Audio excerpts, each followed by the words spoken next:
Salut tout le monde, comment allez-vous? Moi ça va plutôt bien. Alors si vous voyez cette vidéo en mode reupload, c'est tout à fait normal. Avec To The Kid, je viens de me manger un strike. Tout simplement, donc j'ai dû refaire tout à l'arrache en vitesse. Voilà, il faut le savoir. Il n'y aura pas la séquence vidéo où j'explique ou que donc je vais faire de la facecam. Il n'y aura pas de facecam pour cette vidéo aussi. Il y aura la facecam pour la prochaine vidéo, donc vendredi prochain.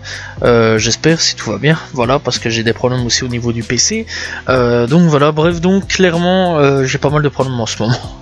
Le PC qui va pas, le petit strike que je viens de me bouffer avec tout simplement To The Kid. Merci Skyrock, c'est super sympa les gars, mais enfin bref. Donc voilà, j'espère que vous avez apprécié, que vous allez apprécier tout simplement la vidéo. N'hésitez pas à vous abonner, liker, commenter, donc voilà, et me donner la force. Bref, donc on envoie la vidéo sur To The Kid, encore heureux, j'avais l'enregistrement, tout va bien. Bref, donc j'ai juste à refaire le montage et c'est parti. Salut tout le monde, comment allez-vous? Moi ça va plutôt bien. Aujourd'hui on se retrouve pour une nouvelle vidéo pour l'histoire de To The Kid. Alors si tu connais pas, c'est pas trop grave, donc voilà, on va quand même en parler. C'est pour ça que la vidéo est là, c'est pour faire connaître tout simplement To The Kid. Alors To The Kid, il est né tout simplement le 3 décembre 1996 dans le 15e arrondissement de Paris.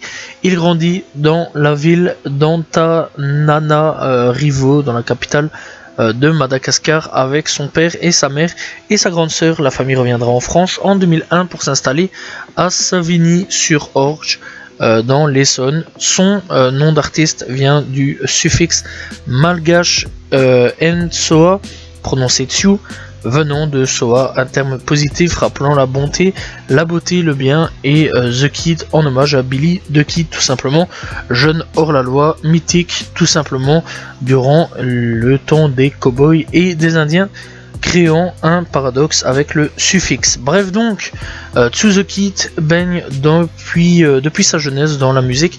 En effet, il grandit dans une famille de musiciens, intègre le groupe, enfin une chorale gospel où il sera soliste, puis apprend le piano et la guitare en autodidacte. Il commence à écrire et enregistré dans son garage. Il produit également des freestyles et se fait connaître sur ses réseaux sociaux en participant au concours Une minute de rap sur Instagram. D'ailleurs je vous conseille vraiment d'aller checker, il y a quand même pas mal d'artistes qui viennent de là-bas, donc voilà, et qui s'essayent au rap. Franchement j'ai fait quand même pas mal de pipettes sur une minute de rap, dans lequel il ressort vainqueur. Il connaît aussi un grand succès sur TikTok, donc voilà, c'est un rappeur Instagram, TikTok, donc vraiment de ces nouvelles générations de réseaux.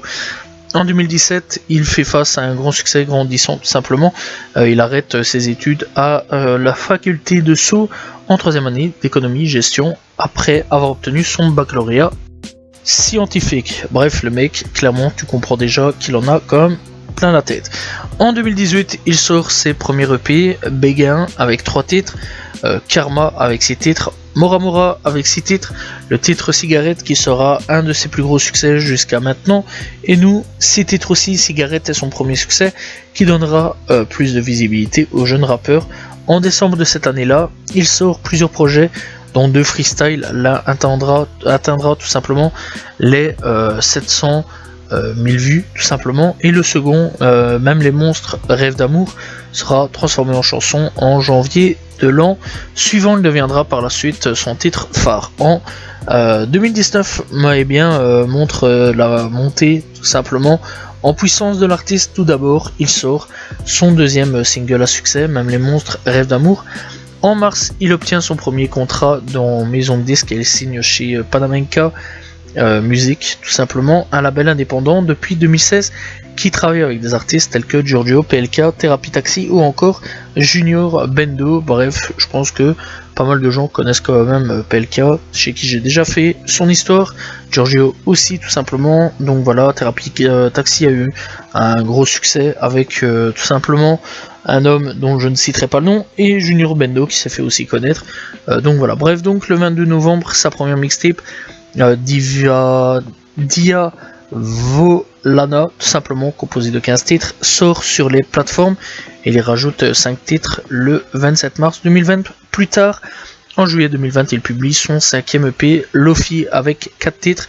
En 2021, To The Kid sort tout simplement son 2e album composé de 18 titres, nommé Eina signifiant vie en malgache. Plus tard, ce dernier annonce la sortie d'un featuring avec l'artiste Joker intitulé L'Orage, qui est sorti en tout simplement le 28 septembre plutôt en 2021. Bref, donc Diavolana, on retrouve des titres tels que Sur ton corps, on retrouve un featuring avec Giorgio avec Besoin de personne. Donc voilà, et alors on retrouve aussi un featuring avec Youvdi sur Loka. Donc voilà, d'ailleurs moi j'ai quand même bien aimé Loka. Donc voilà, on retrouve Loin de moi, on retrouve Lendemain, bref on retrouve pas mal de bons titres. En tout et pour tout, ça fera 21 titres qui sont vraiment plutôt bons. D'ailleurs ça passe assez vite. Donc pour Eina, sortie en 2021, on retrouve Lefa en featuring. Donc voilà, on retrouve PLK aussi, on retrouve donc des titres tels que Maman m'a dit, on retrouve tout simplement 10 mois, il y a tout simplement Solitude, Saoulé, Me laisse pas tomber, bref vraiment c'est pas mal. J'ai aimé aussi ce projet là. Donc pour trouver les collaborations, enfin les autres collaborations, il faut aller donc sur les EP, donc voilà, pour trouver la collaboration avec d'autres personnes telles que Joker. Donc voilà, c'est sur Benny et Maudit. Donc voilà, on retrouve tout simplement 6 titres: Rockstar, Toxic Boy, Une ombre, etc. etc. Bref, il faut savoir aussi que en 2022 il a fait un featuring avec D-Ace. Donc voilà, il faut le savoir que D-Ace l'a invité. Il a fait aussi un featuring avec Gecko, sur lequel j'ai quand même bien aimé, sur le projet de Gecko. Sur le projet Luffy, Luffy on retrouvera tout simplement 4 musiques. Puis après les 4 autres sont remaniés juste en instrumental. Donc voilà, on retrouve Évadé, Luffy Wright, Si je pars ce soir, Garçon préféré. Donc voilà, et après ce n'est que de l'instrumental. On retrouve tout simplement Nous en EP sorti en 2018 avec 6 titres. On retrouve Bateau Pirate, on retrouve Quand on danse, Stoneuse parisienne, bref donc voilà. Et alors pour Mora Mora, on retrouve tout simplement 6 titres aussi: Freestyle de type feu, Kara, M'oublier. Donc voilà, Gâteau Pro aussi. Bref, franchement, Suzuki, c'est un artiste que j'apprécie vraiment énormément. Donc voilà, et avec lequel voilà, j'ai hâte de découvrir son futur et de voir un petit peu jusqu'où il va pouvoir aller. Parce que c'est un artiste assez intéressant à voir un petit peu son évolution. Donc j'ai vraiment hâte de voir un petit peu jusqu'où il va aller vers tout simplement l'année prochaine, puisque cette année-ci, malheureusement, il n'a sorti aucun album donc durant l'année 2022. Mais mis à part le fait qu'il n'a pas vraiment sorti de projet durant cette année, il a quand même été plutôt actif cette année-ci. Donc voilà, il a quand même sorti quand même quelques sons. Donc on a Polaroid, Ensemble, Polaroid 2 Sourire, on a Polaroid 3 tout simplement Grosse Tête, et donc il y a aussi un featuring avec tout simplement D-Ace sorti cette année-ci en 2022. Donc voilà, il faut savoir que pour les Polaroid, il les a clippés. Donc voilà, on retrouve tout simplement les Polaroid clippés, donc disponibles sur YouTube pour ceux qui veulent aller checker. Donc voilà, bref, donc je vais quand même vous parler de quelques sons à aller checker, voir un petit peu ce qu'il y a. Donc il y a tout simplement, pour ceux qui veulent aller voir les plus récents, Polaroid 3 Grosse Tête, Polaroid 2 Sourire. Il y a tout simplement Wuna, il y a Partir Loin, il y a tout simplement aussi donc pas mal de sons aussi sur YouTube. Donc voilà, il n'y a plus rien, bref il y a vraiment pas mal de trucs donc sur YouTube, il faut le savoir. Donc voilà, il y a aussi Peur de sombrer. Donc quand même, il y a quand même pas mal de vieux clips, voilà, de 3 ans, etc. Il y a Maladroit, il y a avec le Fa, il y a 10 mois, bref, donc voilà, il y a vraiment pas mal de clips à aller checker. Et il y a aussi un son, personnellement, que je vous conseille vraiment d'aller checker, c'est le featuring avec Gecko. Encore une fois, j'en parle, mais clairement, c'est un featuring que j'ai vraiment bien apprécié, que j'ai quand même bien mangé. Je vais pas vous mentir que ce featuring là, je l'ai quand même poncé dans tous les sens du terme. On va quand même parler de ses inspirations et influences. La musique de Suzuki est un mélange de plusieurs influences. On lui accorde plusieurs genres musicaux: R&B, hip-hop, rap. On peut entendre des sonorités funky latino ou plus classiques. On retrouve dans ses textes le thème très récurrent de l'amour. Voilà, énormément d'amour dans son rap, qui est une grande source d'inspiration pour lui, d'où le thème du logo de son premier EP. Selon lui, c'est la base d'un être humain, les relations et interactions. Il dit être inspiré tout simplement par divers artistes tels que Kid Cudi. C'est vrai que énormément de cette génération là s'inspire de Kid Cudi. Donc voilà, Bruno Mars, Amy Winehouse, on trouve Miguel, The Weeknd, Oh Boy ou encore Ateyaba. Alors c'est vrai quand même que Kid Cudi et Ateyaba, c'est vraiment des grosses sources d'inspiration pour énormément de gens.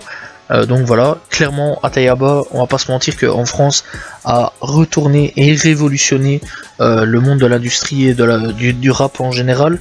Donc voilà, c'est vrai que ça a été un gros retournement sur beaucoup de choses, puisqu'aujourd'hui Atayaba a énormément d'enfants dans le rap français. Pour ce qui est de Kid Cudi, c'est à peu près la même chose. Donc voilà, c'est lui à peu près qui est à l'origine, un petit peu avec Young Thug et Future, de la génération SoundCloud, qui a débarqué entre 2015, enfin 2016-2015 et 2018-2019. Donc voilà, ça a été quand même un gros retournement. Même encore aujourd'hui, hein, il y a encore des petits qui sont inspirés par eux. Donc voilà, clairement c'est des gens, Kid Cudi, etc.